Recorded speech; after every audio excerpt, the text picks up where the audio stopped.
মহারাষ্ট্রে ভোট প্রচারে গিয়ে সেই পুরনো ফর্মুলাতেই প্রধানমন্ত্রী নিশানা করলেন কংগ্রেসকে। পুরনো ফর্মুলা বলতে সেই মেরুকরণের রাজনীতি। তো চলুন দেখে নিন প্রধানমন্ত্রী মহারাষ্ট্রে ভোট প্রচারে গিয়ে কি বলেছেন।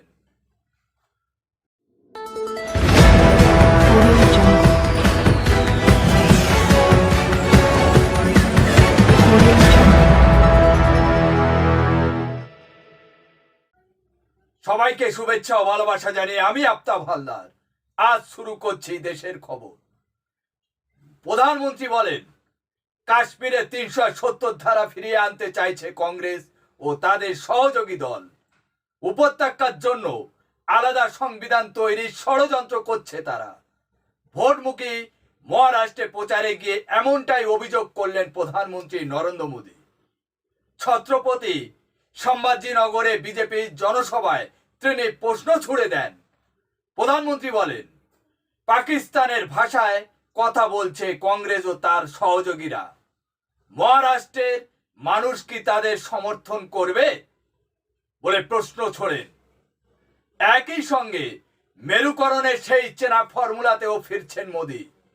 মোদী বলেছেন, এই ভোট শুধুমাত্র নতুন সরকারকে নির্বাচনে ভোট নয়, কারণ একদিকে রয়েছে সম্ভাজি মহারাজের উপর আস্থাশীল দেশভক্তরা, অন্যদিকে মোগল সম্রাট ঔরঙ্গজেবের অনুগামীরা। কাশ্মীরে বিধানসভা ভোটে দাঁত ফোটাতে পারেনি বিজেপি, কিন্তু সুদূর মহারাষ্ট্রে বিধানসভা ভোটে কাশ্মীরে ৩৭০ ধারা প্রত্যাহারের মতো ইস্যুকেও এই দিন হাতিয়ার করেছেন প্রধানমন্ত্রী। মোদী বলেন, আমরা কাশ্মীরে ৩৭০ অনুচ্ছেদ প্রত্যাহার করেছি। সংসদেও আদালতে এর বিরোধিতা করছে কংগ্রেস। এখন শরিকদের সঙ্গে হাত মিলিয়ে ৩৭০ ধারা ফেরাতে জম্মু ও কাশ্মীরে বিধানসভা প্রস্তাব পাশ করেছে তারা।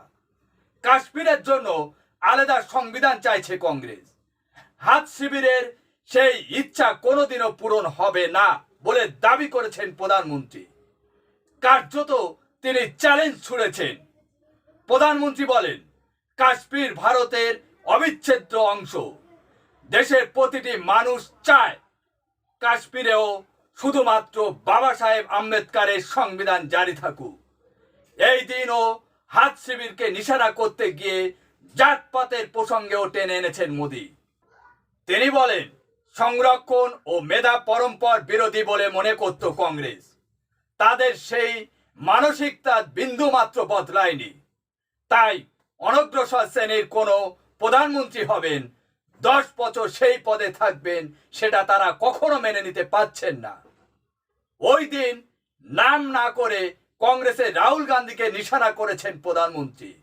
তিনি বলেন, কংগ্রেসের যুবরাজ বিদেশে গিয়েছিলেন, সেখানে খোলাখুলি বলেছেন তার দল সংরক্ষণ তুলে দেবে।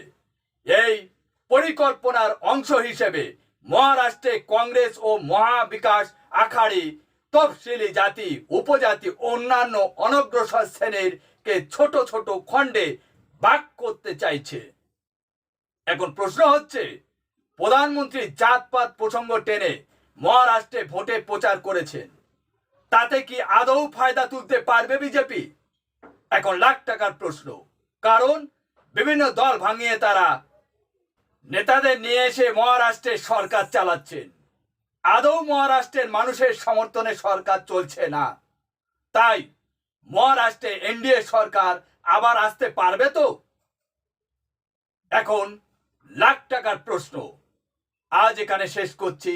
সবাই ভালো থাকবেন, সুস্থ থাকবেন। Tata, bye bye.